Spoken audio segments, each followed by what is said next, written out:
pensar agora, então, como é que isso se materializa no Estado Novo. Quer dizer, como que esses valores, né, autoritários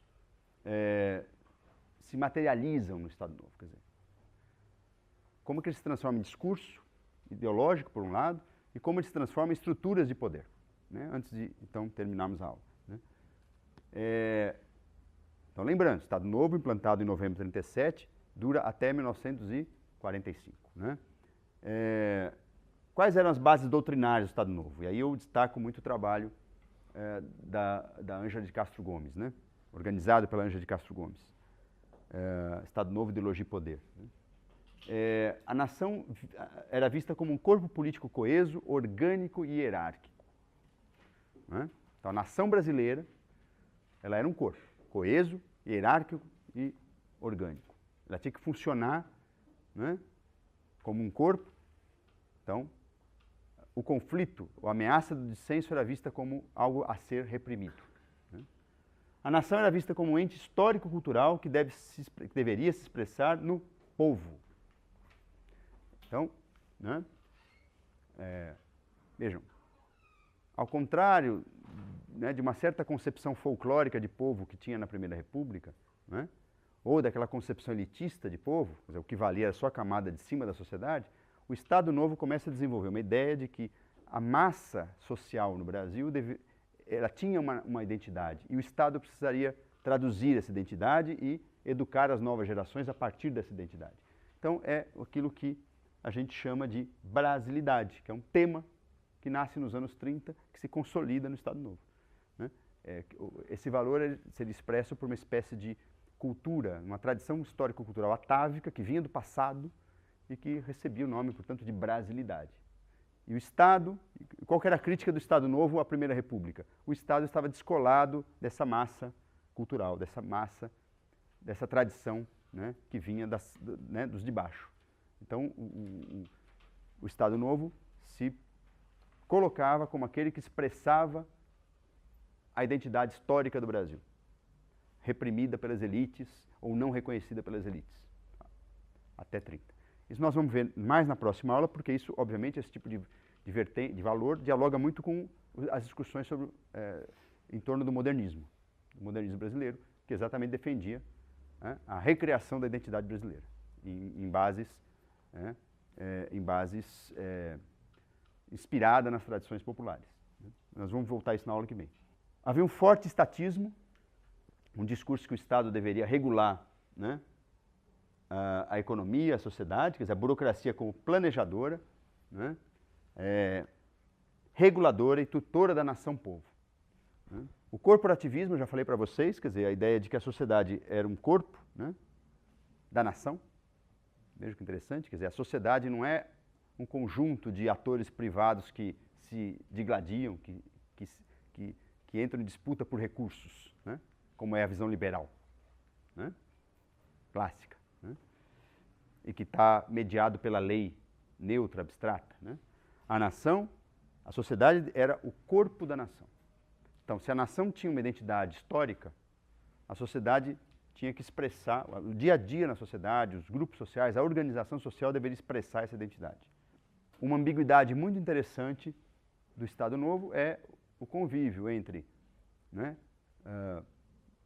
um discurso liberal, ou seja, a ideia de que, né, supostamente os indivíduos continuavam sendo livres, né, as propriedades respeitadas, né, as opiniões levadas em conta, dependendo, obviamente, do tipo de opinião, né, e um discurso antiliberal, de tutela, de repressão, de censura, né, e de coercimento na direção de coerção na direção de um projeto nacional que os indivíduos, ao qual os indivíduos deveriam se adequar. Então, o Estado Novo, ele, na verdade, fazia conviver, né, essas duas tradições. Isso é um debate historiográfico interessante, porque há vertentes historiográficas que entendem que o Estado Novo é um Estado totalitário, ou pelo menos que tem uma expressão totalitária. Portanto, ele não pode ser liberal e nem conviver com o liberalismo.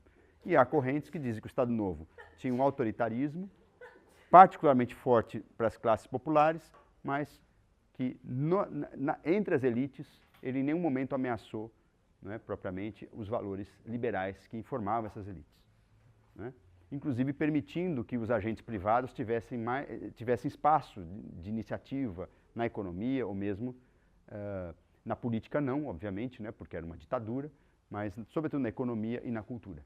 Então, obviamente, o Estado Novo cerceava, quer dizer, colocava limites a essa tradição liberal, mas não chegava a sufocá-la completamente nessa outra vertente de interpretação, ok?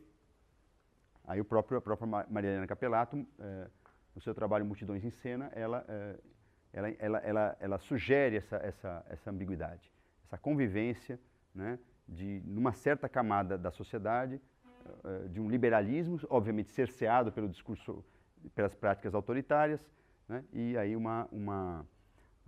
que não deve ser confundido com aquele discurso aquela autoimagem propalada, sobretudo nas propagandas do Estado Novo, né, de um regime totalitário, personalista, calcado na liderança absoluta de Vargas. Quer dizer, o dia a dia da política, o dia a dia da sociedade, nessa perspectiva, eram muito mais complexos, né, com uma forte presença dos agentes privados, né, de uma dinâmica, inclusive, dos agentes privados na economia e na cultura mesmo, né? Quer dizer, a cultura do Estado Novo é interessante porque o Estado Novo, com todo o discurso de brasilidade e de inculcação de valores nacionalistas, né, foi o momento, por exemplo, da entrada da cultura de massa norte-americana, né? O que prova exatamente que as regras de mercado liberais, né, acabavam solapando esse discurso supostamente unitário, né? Enfim, é muito interessante, né? Aquarela do Brasil, nós até veremos isso na próxima aula, né? Aquarela do Brasil, a famosa, é uma música que muitas vezes é confundida com o hino, né, desse momento, uma espécie de hino, né, desse momento ufanista da história do Brasil. Se vocês prestarem bem atenção na canção Aquarela do Brasil, para além da letra, que é ufanista, nacionalista, idealiza a natureza, fala da mestiçagem, a música é uma música que incorpora muito do jazz, das big bands, né, do samba, né? Enfim, então, vejam, na cultura também essa presença do mercado, né, e dessas escolhas defendidas pelos agentes privados, né, acabavam também pautando o consumo cultural, apesar de todo o discurso nacionalista e toda a propaganda oficial, né, que falava só em Brasil, Brasil, Brasil, né? Brasilidade, Brasilidade, Brasilidade.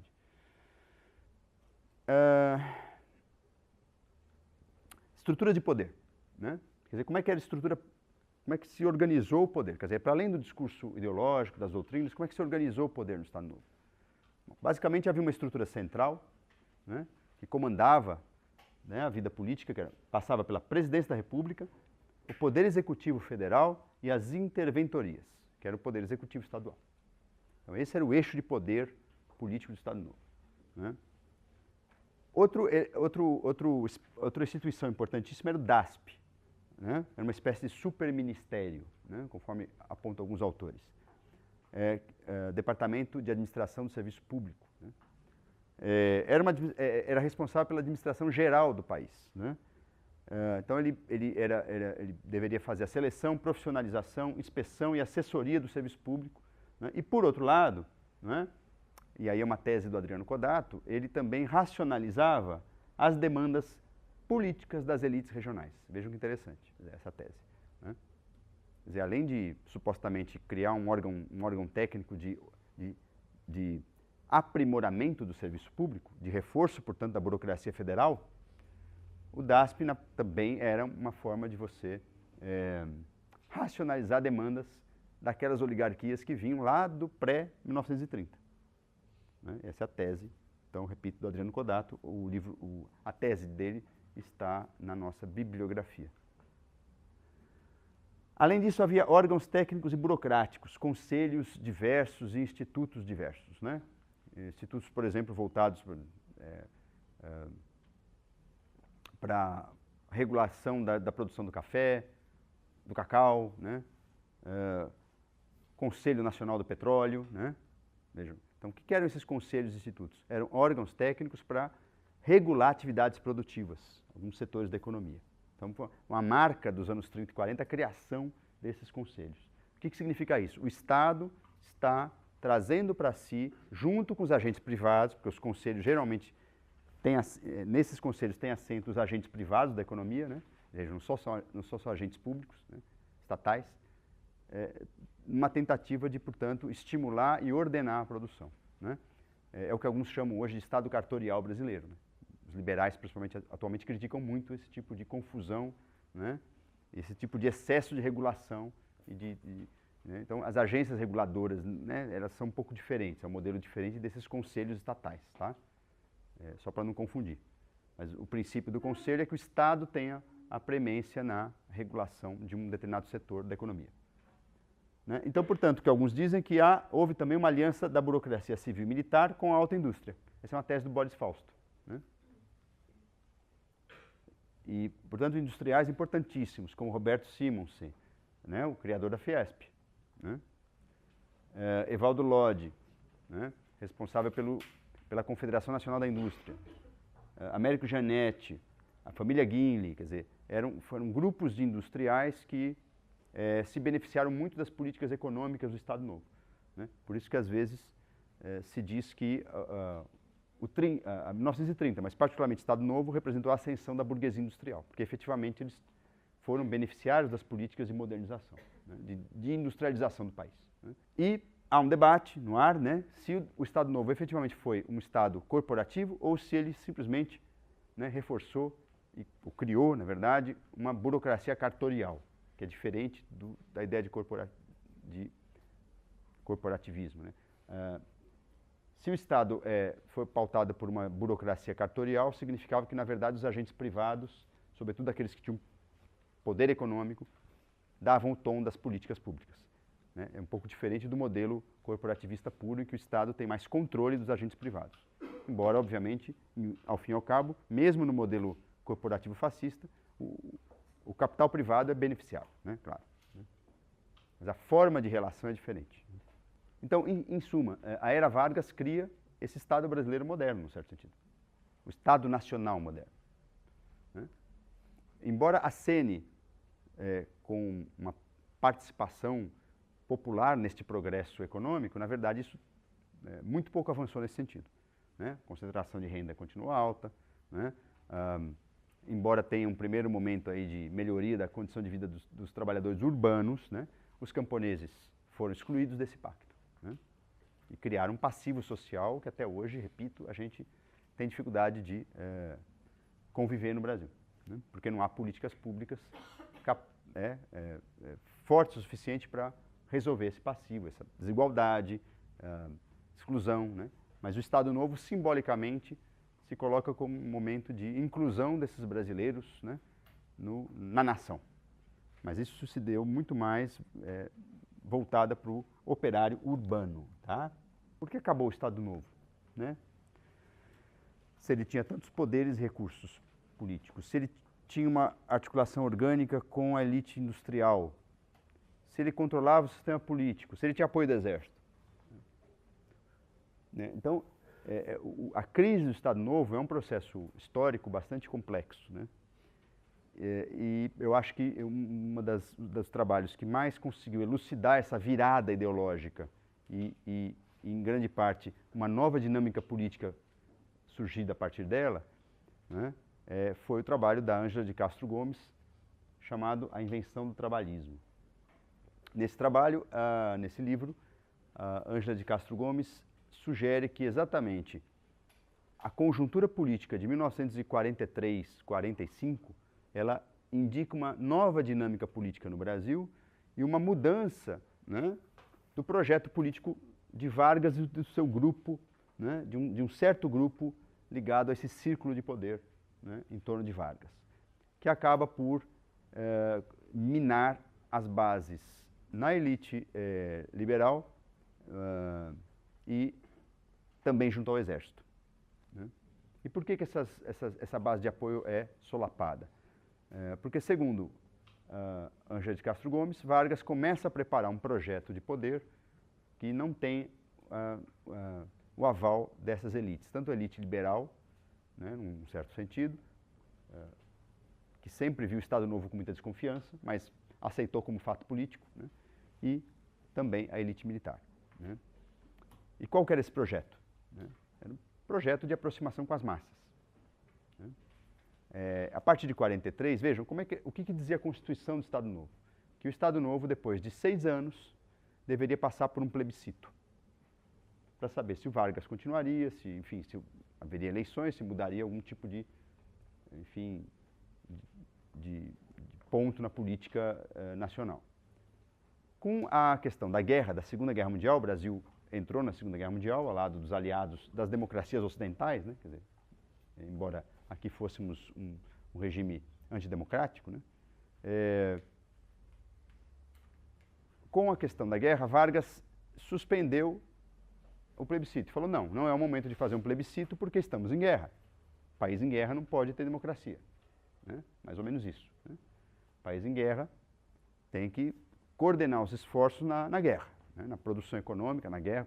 Se a gente abre um processo político eleitoral aqui, os dissensos nacionais podem prejudicar a política de guerra. Tá? Então, o plebiscito, depois de 6 anos, enfim, foi suspenso, foi adiado, na verdade, né? Com essa desculpa de, bom, estamos em guerra. Só que, paralelamente a esse adiamento, Vargas, junto, sobretudo, com o seu ministro do Trabalho, Alexandre Marcondes Filho, né, começa a organizar o quê? Uma base popular para, inclusive, sustentá-lo no poder. Porque se haveria um plebiscito e se a base social de Vargas era o operariado urbano, como efetivamente era, né, era o momento de preparar esse eleitorado. Né? Veja, então, em 43, há um conjunto de iniciativas ideológicas, simbólicas e até administrativas e políticas que aproximam mais Vargas da massa urbana operária. Veja, isso é interessante porque a gente tem uma imagem, às vezes, de que Vargas ele nasceu líder carismático. Né? É comum, às vezes, até nos livros didáticos, né? Vargas, líder carismático. Mas quando você vê, efetivamente estuda o estilo político de Vargas, não era propriamente um líder carismático, era um homem da Primeira República. Erático, né? Distante, né? Os discursos eram lidos, né? Como se fosse um pai severo e não um paizão, né? Legal, né? Vamos dizer assim.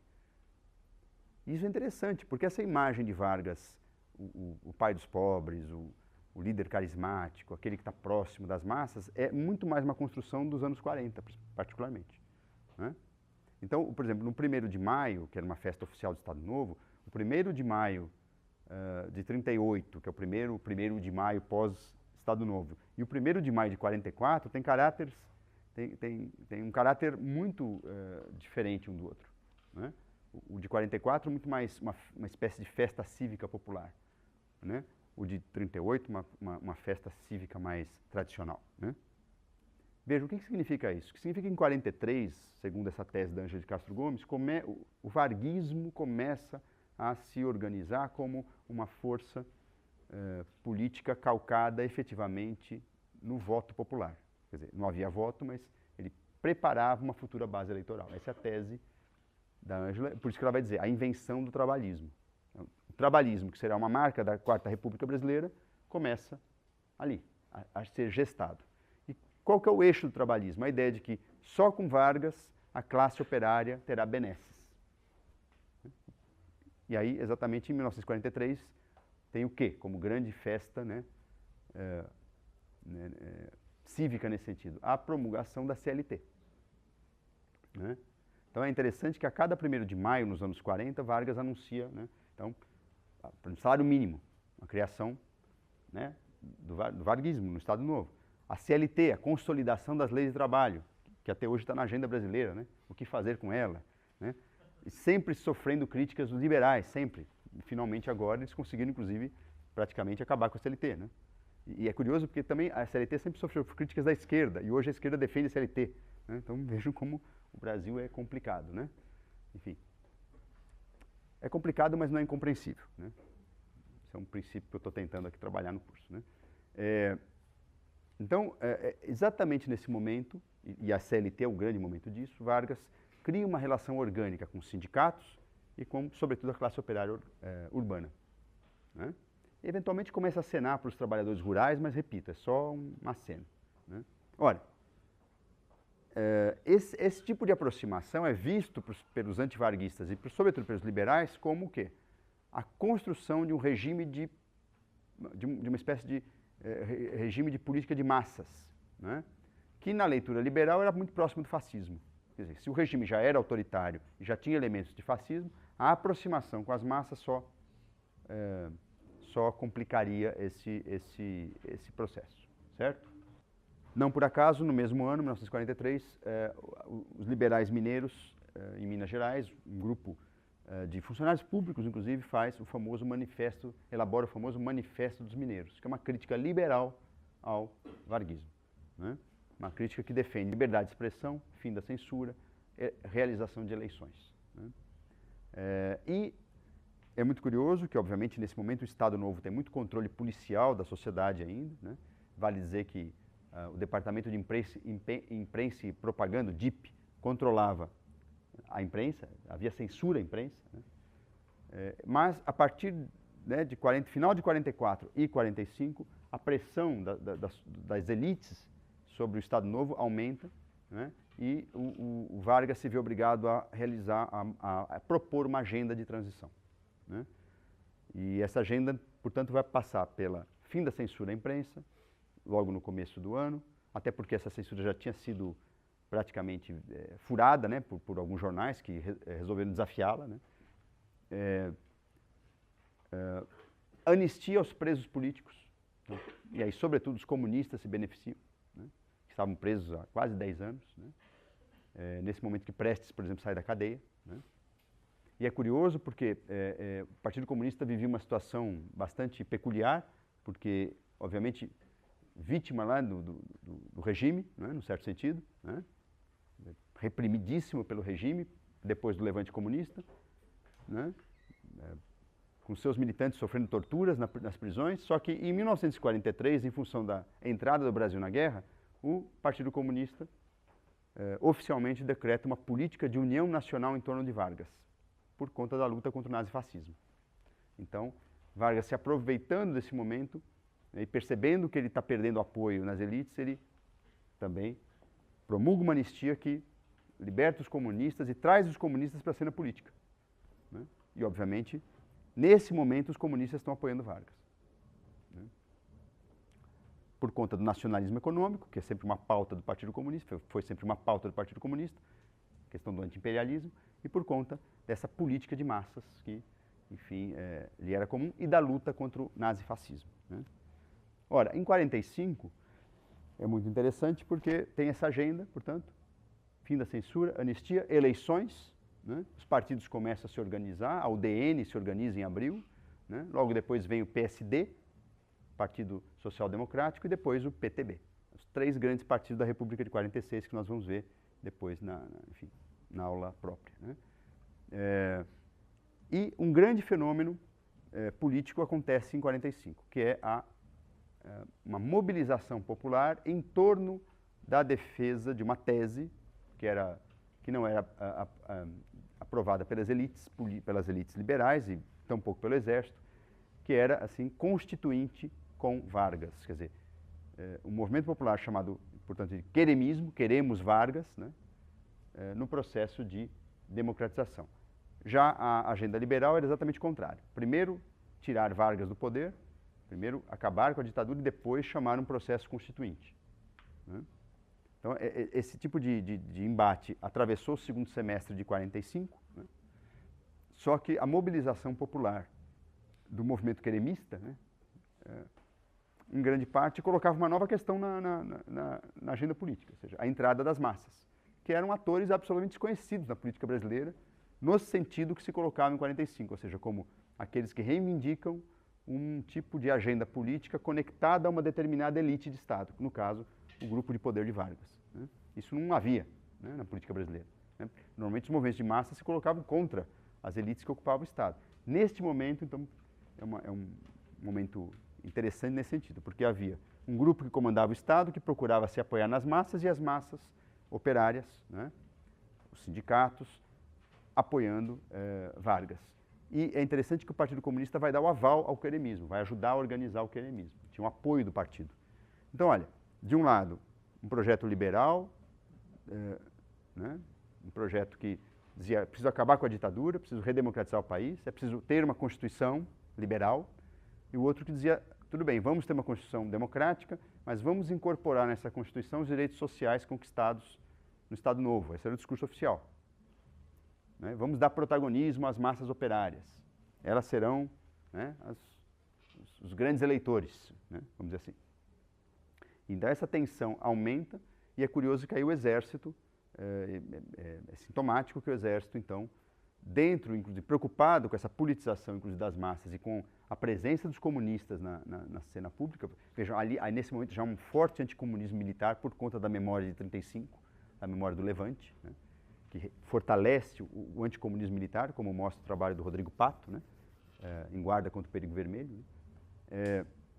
Nesse momento, portanto, o Exército, instado pelas elites liberais, depõe Vargas, quer dizer, coloca um ultimato militar em outubro, final de outubro de 45, depondo Vargas. Vargas aceita o ultimato, isso é interessante. Mesmo com o movimento popular na rua, com uma mobilização operária, é interessante que o Vargas, quando pressionado pelo Exército, pressionado pelo Góes Monteiro, que era o seu fiador, né, político, né, virtualmente controlava o Exército, né,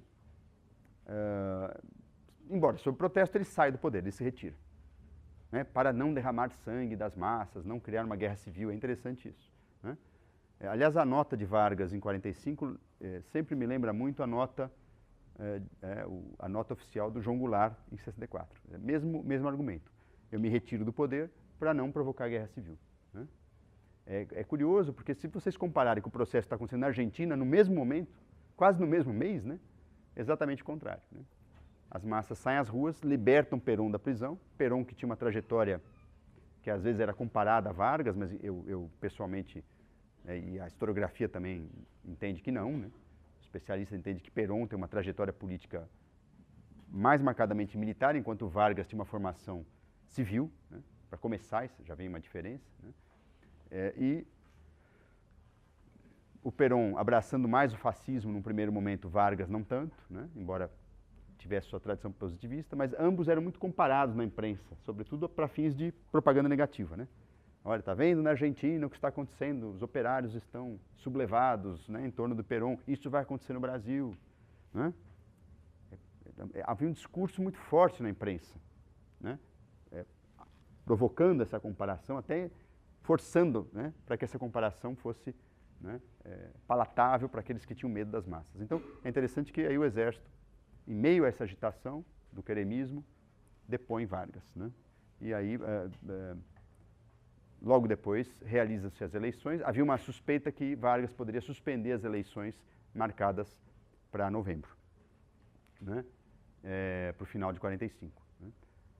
Então, a deposição de Vargas era vista para os liberais como uma garantia de realização das eleições presidenciais. Curioso é que Vargas não sai da cena pública, da cena política. Né? Ele por uma série de arranjos, porque ele obviamente tinha apoio, sobretudo das interventorias, que eram parte influente no jogo político, se candidata, né, e é eleito deputado e senador. Naquela época se podia se candidatar a vários cargos, né, e ser eleito por vários deles. Né. Então é curioso que Vargas, portanto, continua na cena, né, aí como senador, né, articulando a sua volta, depois de 51, já sob chancelado pelo voto popular. Né. Mas o antivarguismo, que se consolida em meados dos anos 40, ele vai ser uma força política fundamental na Quarta República. Né?